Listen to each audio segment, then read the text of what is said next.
Hello बच्चों, आज हम क्लास 12th के अकाउंटेंसी स्टार्ट करने जा रहे हैं। आप सभी को पता है कि जो पेपर होना है वो 100 मार्क्स का होना है। 100 मार्क्स दो तरीके से डिवाइड होगा, एक 80 marks then second 20 marks. 80 marks का पेपर होगा, 20 मार्क्स का आपका प्रोजेक्ट वर्क होगा। जो 80 मार्क्स का पेपर होगा उसके दो पार्ट्स हैं। आपका सिलेबस, सबसे पहले मैं सोच रही हूँ कि आपको सबसे पहले मैं सिलेबस बता दूँ कि कौन सा चैप्टर कितने मार्क्स का है और कितने चैप्टर्स हैं आपके टोटल। तो पार्ट ए जो है, अगर हम 80 मार्क्स को पहले फोकस करते हैं कि 80 मार्क्स का जो आपका पेपर होना है वो दो पार्ट्स में इसके चैप्टर्स डिवाइड है। एक है part A, then second one is part B. Part A में फर्स्ट चैप्टर है financial statement of NPO, that means financial statement of non profit organisations. Last year 11th में जो आपने फाइनेंशियल स्टेटमेंट पढ़ा है जिसमें हम प्रॉफिट एंड लॉस अकाउंट बनाते थे, ट्रेडिंग अकाउंट, बैलेंस शीट, उसमें हम ये देखते थे कि कितना प्रॉफिट हुआ बिजनेस में, हमें कितना लॉस हुआ, then at the end of the year कितनी हमारी जो कंडीशन है, फाइनेंशियल कंडीशन, जो कि बैलेंस शीट के थ्रू पता चलती थी। हमें वही करना है यहाँ पे भी, बट हमें ऐसे ऑर्गेनाइजेशंस का जो नॉन प्रॉफिट ऑर्गेनाइजेशंस है जिनका एम प्रॉफिट अर्न करना नहीं होता, उनका फाइनेंशियल स्टेटमेंट बनाना है। ये हम जब चैप्टर पढ़ेंगे तब इसको डिटेल्स में पढ़ेंगे। ये चैप्टर का वेटेज है 10 मार्क्स का। सेकेंड जो चैप्टर है जो कि पूरे 80 मार्क्स में सबसे ज्यादा जो वेटेज है वो आपका सेकेंड चैप्टर में है, जो कि है अकाउंटिंग फॉर पार्टनरशिप, जो कि 35 मार्क्स कवर करता है। 80 में 35 मार्क्स केवल पार्टनरशिप कवर कर रहा है। थर्ड जो चैप्टर है पार्ट ए का वो है अकाउंटिंग फॉर कंपनीज, जो कि 50 मार्क्स कवर करेगा।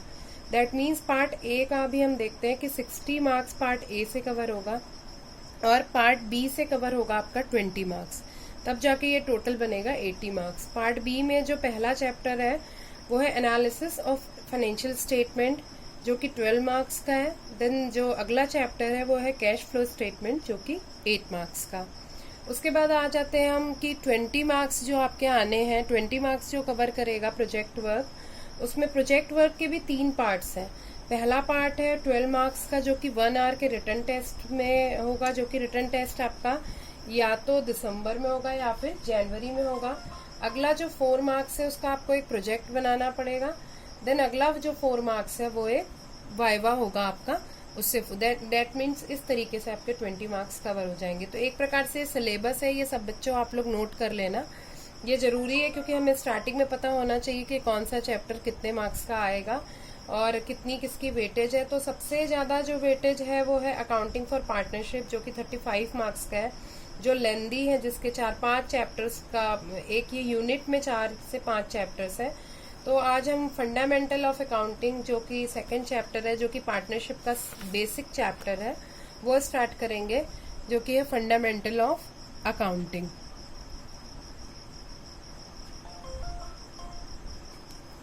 फंडामेंटल ऑफ अकाउंटिंग में अगर हम देखें तो इसको स्टार्ट करने के पहले थोड़ा सा मैं क्लास 11th में आ जाती हूँ कि क्लास 11th में आपने पढ़ा था कि सोल प्रोप्राइटरशिप। सोल प्रोप्राइटरशिप का मतलब ये होता है कि कोई एक सिंगल पर्सन का, हमने क्या पढ़ा है स्टार्टिंग से, उसकी बिजनेस किस तरीके से करता है, जर्नल एंट्री क्या है, ये सारी चीजें एक बिजनेसमैन की हमने पढ़ी थी। तो 11th में जो हमने पढ़ा फाइनेंशियल स्टेटमेंट भी वो किसी एक बिजनेसमैन के प्रोस्पेक्टिव से पढ़ा था। अब हम कौन सी क्लास में आ गए? अब हम आ गए क्लास 12th में। तो अगर हम क्लास 12th की बात करें तो जो एक या एक से ज्यादा, अगर हम बात करते हैं एक या एक से ज्यादा मीन्स मिनिमम 2 या 2 से ज्यादा लोग मिलकर अगर कोई बिजनेस करते हैं तो उसको हम पार्टनरशिप का नाम देते हैं और उस बिजनेस को हम बोलते हैं अल्टीमेट पार्टनरशिप फर्म। और जो हर पर्सन है, जितने लोग मिलकर ये बिजनेस कर रहे हैं, उनको हम बोलेंगे, वो सारे जो बिजनेसमैन है वो कहलाएंगे पार्टनर्स। अब आपको क्या करना है, अब 12th में ध्यान रखना कि आपको 2 रजिस्टर मेंटेन करना है। एक रजिस्टर आपका होगा कॉन्सेप्ट रजिस्टर, अगला जो दूसरा रजिस्टर होगा वो होगा प्रैक्टिस रजिस्टर। कॉन्सेप्ट रजिस्टर में क्या करोगे, जो बेसिक मैं आप लोगों को थ्योरी लिखवाऊंगी, जैसे कि बेसिक फंडामेंटल जो अभी मैं बता रही हूँ, थ्योरी और कुछ इंपॉर्टेंट क्वेश्चंस होंगे वो आप कॉन्सेप्ट रजिस्टर में लिखोगे। और सेकेंड जो रहेगा प्रैक्टिस रजिस्टर, जिसमें हम न्यूमेरिकल सॉल्व करेंगे। तो सबसे पहले आज कुछ बेसिक चीजें हैं फंडामेंटल ऑफ पार्टनरशिप की, वो मैं 2-3 चीजें हैं वो ही मैं आज आपको बताऊंगी। तो सबसे पहले हम देख लेते हैं features of partnership. Features of partnership को हम कैरेक्टरिस्टिक्स ऑफ पार्टनरशिप भी कह सकते हैं, ठीक है। तो इसको समझने के लिए सबसे पहले हम बताते हैं कि इसमें मेनली जो फीचर्स हैं वो 5 फीचर्स हैं या 5 कैरेक्टरिस्टिक्स हैं पार्टनरशिप की। सबसे पहला जो फीचर है और सबसे इम्पोर्टेंट फीचर है कि 2 और more persons, that means in a partnership firm we have 2 और मोर पर्सन्स, यानी मिनिमम 2 पर्सन्स और उससे ज्यादा पर्सन मिलके अगर कोई बिजनेस करते हैं तो वो तुम्हारा आ जाता है, किसके अंदर आएगा, वो पार्टनरशिप के अंदर आएगा। तो मिनिमम तो 2 पर्सन्स है, लेकिन अगर हम मैक्सिमम की बात करें तो मैक्सिमम कितने हो सकते हैं कि 2014 में एक एक्ट पास हुआ था जिसके अकॉर्डिंग मैक्सिमम जो लिमिट इसकी डिसाइड की गई थी कि मैक्सिमम पार्टनरशिप फर्म में 50 पर्सन्स हो सकते हैं, मिनिमम 2 और मैक्सिमम 50। सेकेंड जो फीचर है वो है एग्रीमेंट। अब कोई भी बिजनेस अगर हम करेंगे 2 या 2 से ज्यादा लोग मिलके, तो कोई ना कोई तो एग्रीमेंट होना चाहिए। विदाउट एग्रीमेंट तो कुछ भी नहीं हो सकता।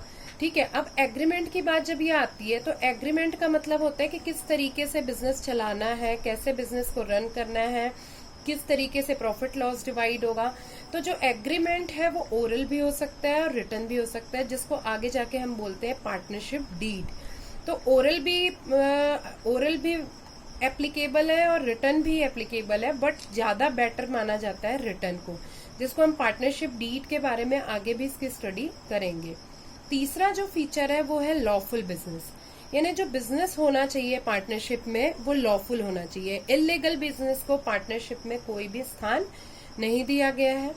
चौथा जो फीचर है वो है प्रॉफिट शेयरिंग रेशियो।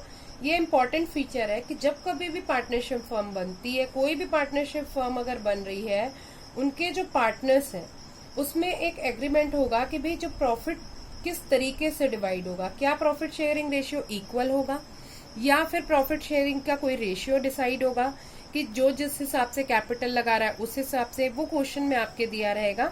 लेकिन प्रॉफिट शेयरिंग रेशियो डिसाइड किया जाता है जब कभी भी पार्टनरशिप फर्म हम स्टार्ट करते हैं। लास्ट जो फीचर है पार्टनरशिप का वो है म्यूचुअल एजेंसी। म्यूचुअल एजेंसी का मतलब है, इसका बच्चों आप